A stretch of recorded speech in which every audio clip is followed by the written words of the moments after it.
결혼? 서로 사랑하는 남자와 여자가 하나가 되겠다는 약속이죠. 하지만 아름답고 모두의 축복을 받아야 하는 결혼이 가끔은 돈으로 그 의미가 퇴색될 때가 있습니다. 2013년 중국의 한 사업가는 딸의 결혼식의 지참금으로 약 1,700억 원을 내놓아 화제가 되었고, 2019년에는 70세 태국 갑부가 20살 여친과 결혼하면서 지참금으로 7억 7,900만 원을 주기도 했습니다. 우리에게는 조금 거부감이 듭니다. 결혼하는데 신부 쪽에 돈을 준다. 여자가 물건도 아니고 마치 돈으로 여성을 사오는 느낌이죠. 하지만 결혼해서 돈이 오간 것은 아주 오랜 역사를 가지고 있습니다. 어른들 말씀처럼 결혼은 집안과 집안의 결합이므로 경제적인 부분을 먼저 생각할 수밖에 없었죠. 보통 저희는 지참금의 의미를 혼돈해서 사용하는데, 지참금의 사전적 의미는 결혼할 때 여성이 친정에서 가져가는 돈이나 물건을 뜻합니다. 예전에는 여성들의 상속권이 없었기 때문에 딸에게 재산을 미리 증여하는 방식이었다고 하네요. 반대로 남성이 장가를 가면서 여성의 집에 돈이나 물건을 줄 때는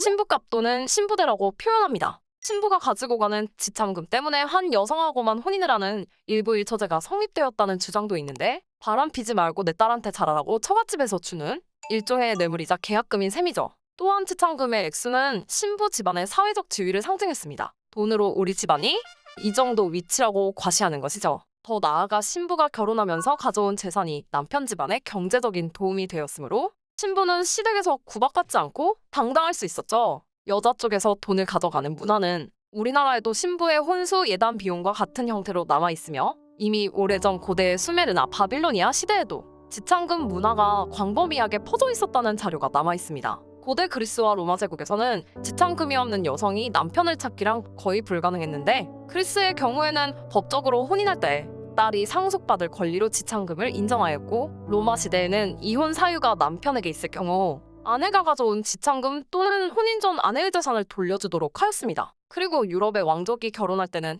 결혼 전에 신부가 가져올 재산을 먼저 논의하였죠. 그들에게 결혼은 사랑보다는 두 가문의 재무거래 또는 가문 간의 계약이었습니다.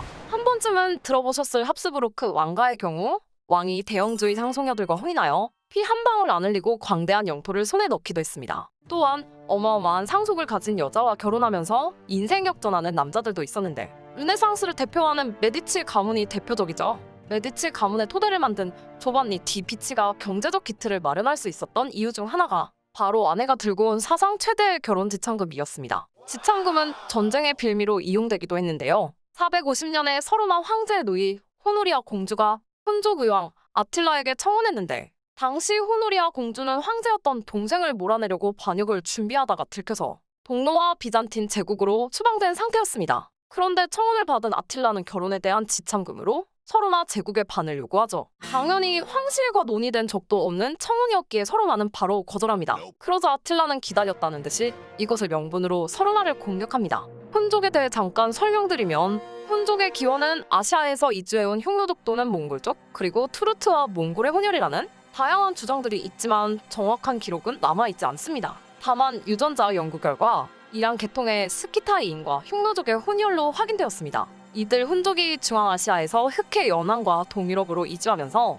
이곳에 살던 게르만족이 서쪽으로 쫓겨났고, 이것이 우리가 교과서에서 배웠던 게르만족의 대이동입니다. 게르만족의 이동으로 서로나는 멸망하게 되는데, 갈 곳이 없었던 게르만족이 늙고 병든 서로나를 밀어내고 그 땅을 차지한 거죠. 다시 돌아와서 중세 이탈리아에도 신부 지참금이 있었는데, 14세기 이후 유럽 전역에 퍼진 흑사병으로 너무 많은 사람들이 죽어서 좋은 신랑 찾기가 어려워지자 신부 지참금이 미친 듯이 올라갔습니다. 결국 많은 부모가 작은 부담으로 딸의 결혼을 포기하는 상황에 이르게 되죠. 이러한 사회적 문제를 해결하기 위하여 당시 플로렌스 정부, 현재의 이탈리아 피렌체에서는 1425년 몬테델레 도티라는 공적 기금을 설립하였습니다. 딸이 5살 전후가 되었을 때부터 일정 금액을 일정 기간 동안 이 기금에 적립하면 만기가 되고 딸이 결혼할 때 신랑에게 지참금을 지급하는 제도로, 만기는 7.5년과 15년이었으며 적용된 이자율은 11에서 12% 정도였습니다. 그런데 문제는 이게 지금의 보험입니다. 전염병으로 언제 죽을지 모르는데 기간은 길고, 딸이 결혼하기 전 사망하거나 결혼하지 못하면 지참금이 지급되지 않는 거죠. 당연히 아무도 가입을 안 했고, 그러자 1433년 딸이 사망할 경우 아버지에게 지급하도록 조건을 변경하고 최저 불입기간을 5년으로 단축하면서 사람들에게 인기를 끌기 시작합니다. 지금은 대부분의 나라에서 결혼할 때 돈을 요구하는 문화가 사라졌지만, 아직도 일부 나라에서는 여전히 성행하고 있습니다. 대표적인 나라가 인도인데요. 인도 정부는 지난 1961년 결혼 지참금 금지법을 제정했고 1984년에는 관련 처벌 조항도 강화했습니다. 하지만 지참금 제도는 여전히 존재하고 그로 인해 여성에게 가해지는 차별 및 폭력 등의 폐해도 갈수록 심각해지고 있습니다. 최근에는 지참금 문제로 아내를 괴롭히던 남편이 밤에 코브라를 풀어 아내를 살해하는 사건이 발생하기도 했습니다. 지참금 때문에 아내를 욕보이거나 때리고 살해하는 사건은 인도에서 너무도 자주 일어나는데요. 인도에서는 2019년 한 해 지참금 분쟁으로 7,115명의 여성이 살해되거나 스스로 삶을 마감했습니다. 상황이 이렇다 보니 인도 북서부 지역에서는 딸을 낳고 싶어 하지 않고 낙태가 성행한다고 합니다. 지참금을 옹호하는 쪽에서는 여성들이 어린 나이에 결혼하는 풍습 때문이라고 변명하는데요. 결혼 정년기에 성인 남성이 어린 신부를 부양해야 하므로 그 부담을 덜어주기 위한 풍습이라고 합니다. 그 입 다물라고 하고 싶네요. 영국 에섹스 대학 경제학과 연구팀은 인도의 지참금 문화가 여아 사망률을 높였다는 연구 결과를 발표하기도 했는데요. 전 세계에서 중국 못지않게 금을 좋아하는 인도는 지참금 또한 대부분 순금으로 준비합니다. 그래서 연구팀은 1972년부터 2005년까지 30년 동안 국제 금값의 변동 추이를 같은 기간 동안 인도의 남녀 출생 비율, 그리고 출생 아동들의 생존 비율 등과 비교했는데요. 1972년부터 1985년 사이에 국제 금값이 6.3% 치솟은 달에는 인도의 여자 신생아의 사망률도 6.4% 증가하는 등 남자아이의 사망률은 변화가 없는 반면 금값과 여아 사망률 사이에는 일종의 함수 관계가 발견되었습니다.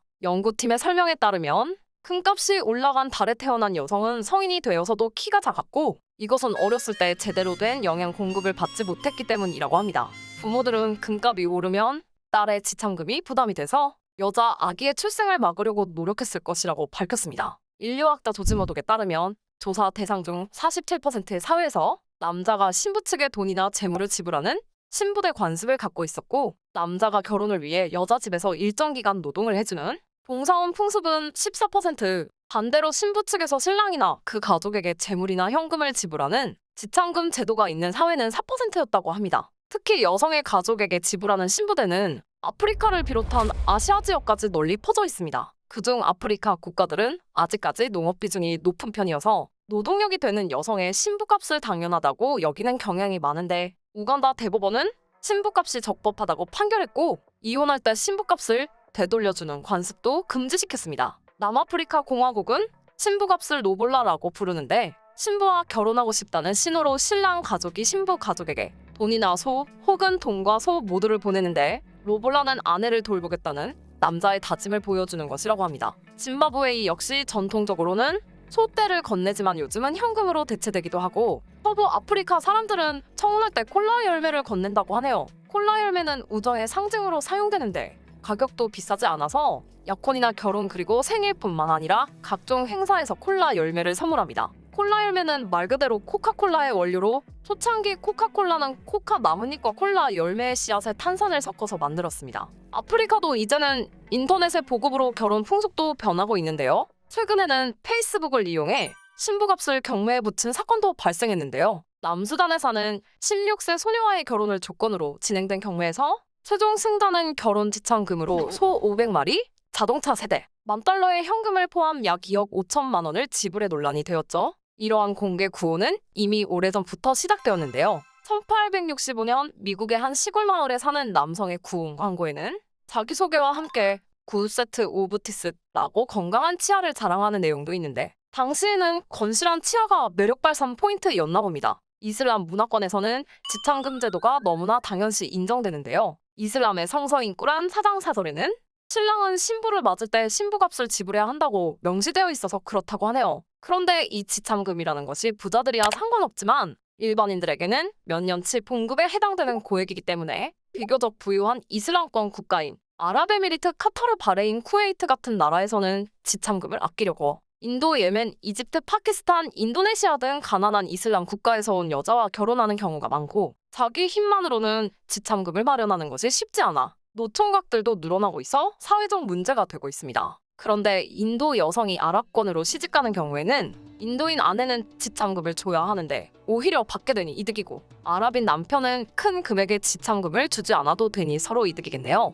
물론 이런 식의 만남은 결혼 소개소 등을 통해 이루어지므로 그 결과가 좋지는 않겠죠. 참고로 요르단의 신부값은 보통 4,000 요르단 디나르, 최소는 약 800만 원을 지불해야 하는데 1인당 국민 소득이 1,500달러, 한국 돈으로 200만 원도 안 되는 요르단 사람들에게 800만 원은 너무 큰 돈입니다. 그래서 많은 남자들은 결혼 지참금을 모으기 위해 퇴근 후에도 택시 운전을 하거나 투잡을 하는 경우가 대부분입니다. 이슬람 문화에서 신랑은 결혼할 때 선 신부값을 치러야 하고 이혼하게 되면 후 신부값도 치러야 하는 특징이 있는데 후 신부값은 일종의 위자료인 셈이죠. 일반적으로 선 신부값보다 후 신부값이 훨씬 큰 금액인데 여자가 이혼으로 생계가 어려워질 것을 대비한 사회보장 제도와 유사한 방법이 바로 후 신부값인 셈입니다.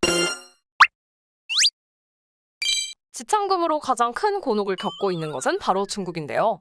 여자가 없답니다. 여기에 경제 발전과 함께 결혼 비용이 증가해서 사회적 문제로 부각되자 최근 중국의 한 지방정부는 신부가 맥수를 제한하기로 했습니다. 중국에서는 신부값을 차일이라고 부르는데 허난성 포항시 타이체년 정부는 결혼 때 신랑이 신부에게 주어야 하는 차일이의 상한선을 6만 위안, 하나 1,200만 원 정도로 정했다고 합니다. 통상 중국 농촌 지역에서는 20만 위안, 하나로 3,700만 원 정도가 신부값의 평균 액수라고 하니 엄청 높은 액수인데 그동안 중국은 넘쳐나는 인구를 줄이기 위해 출산율을 제한했었고 아직도 남아 선호 사상이 있어서 농촌으로 갈수록 결혼할 여자가 없기 때문에 지참금 맥수가 계속 오르고 있습니다. 대도시의 경우도 크게 다르지 않은데요. 신부값 이외에도 우리나라처럼 집까지 신랑 측에서 마련해야 하는 경우가 많아서 미혼남이 늘어나고 있습니다. 중국 농촌 총각들이 중국 여성과 결혼하기가 점점 까다로워지자 정부가 나서서 국제 결혼을 장려해야 한다는 목소리가 높아지고 있습니다.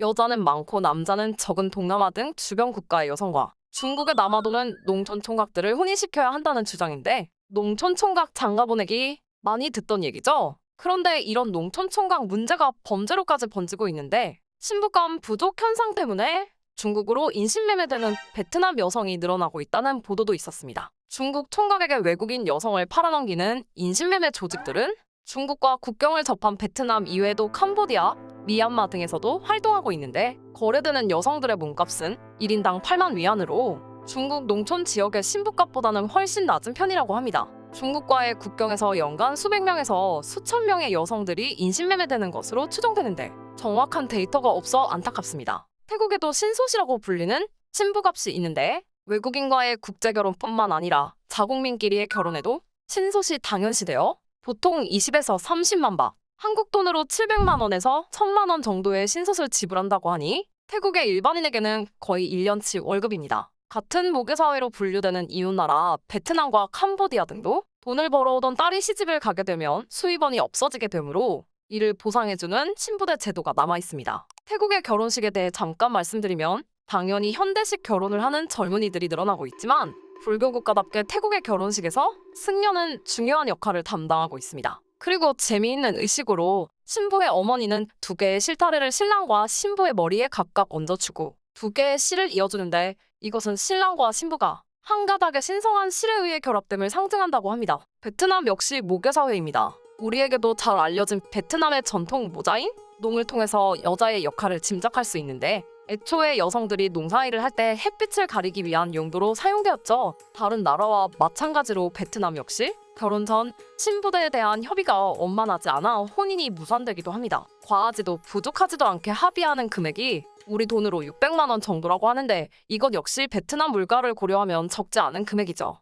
베트남에서는 보통 결혼식을 2-3번 나눠서 하는데요. 실제로는 결혼식이라기보다는 피로연을 2-3번 거하고 풍성하게 치른다고 생각하면 됩니다. 베트남은 특이하게 신부가 사는 마을에도 결혼 지참금을 내야 하는데 결혼 지참금을 내야 비로소 결혼 증명서가 발급됩니다. 이 돈은 도로를 만들고 우물을 파는 등의 마을 공동사업에 사용되므로 그렇게 억울해할 필요는 없을 것 같네요. 그런데 문제는 중국처럼 결혼 비용의 대부분을 신랑 측에서 지불하는 것이 관습이어서 결혼식을 간소하게 치르더라도 우리나라 돈으로 몇백만 원은 필요하기 때문에 이곳 역시 부모님의 도움이 없이는 결혼하기 힘들겠네요. 이제 마지막으로 우리나라의 경우를 살펴보면 우리나라에는 조금 특별한 민며느리 제도가 있었습니다. 여기서 민며느리는 민머리처럼 머리가 없는 어린 꼬마 신부를 가리키는 말입니다. 예전 동욱저에서는 여자의 나이가 10살쯤 되면 남의 집에 민며느리로 주었는데 주로 가난이 그 이유였습니다. 남편의 집에서는 여자아이가 성인이 되면 돈과 비단을 주어 일단 친정으로 돌려보내고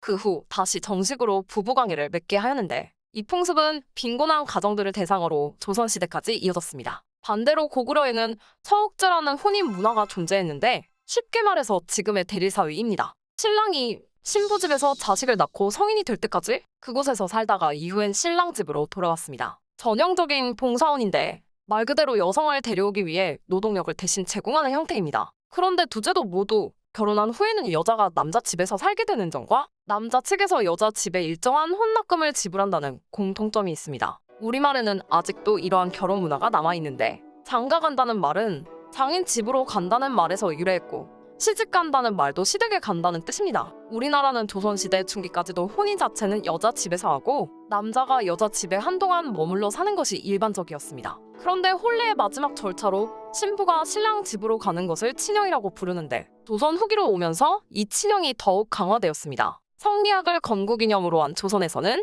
남자는 높고 여자는 낮다는 뜻의 남존여비가 당연시 여겨졌기 때문에 결혼 후 여자 집에 머문다는 것은 양반과 선비들에게 받아들일 수 없는 일이었죠. 흥미로운 일화가 있어 소개해드리면 때는 1430년 12월 세종대왕이 김종서에게 물었습니다. 어떻게 하면 시집가는 제도를 만들 수 있겠소? 김종서는 왕실에서 선례를 보이면 그렇게 될 수 있을 것입니다. 라고 답했는데 이에 세종대왕은 이복 동생이었던 숙신옹주를 시집 보냈고 숙신옹주는 우리 역사에서 최초로 시집간 여성으로 기록되었습니다. 친사임당과 헌안설원의 이야기도 있는데 사임당은 결혼 후 친정에서 머물렀고 자녀도 그곳에서 키웠습니다. 또한 친정어머니와 남편 그리고 시어머니로부터 사랑도 듬뿍 받았죠. 반대로 난설원은 안동 김씨 문중으로 시집갔습니다. 그리고 남편과 시집 식구로부터 미움을 받았고 안타깝게도 두 자녀도 잃었습니다. 그리고 친정이 옥사를 겪는 불행이 겹치며 27에 유절하였습니다. 우리 역사에서 뛰어난 여인들로 찬사를 받는 두 분은 왜 이런 차이를 경험했을까요? 사임당은 1504년생이고 난설원은 59년이 늦은 1563년생입니다. 그런데 남편의 집으로 시집가는 문화가 법제화된 것이 1515년이었기 때문입니다.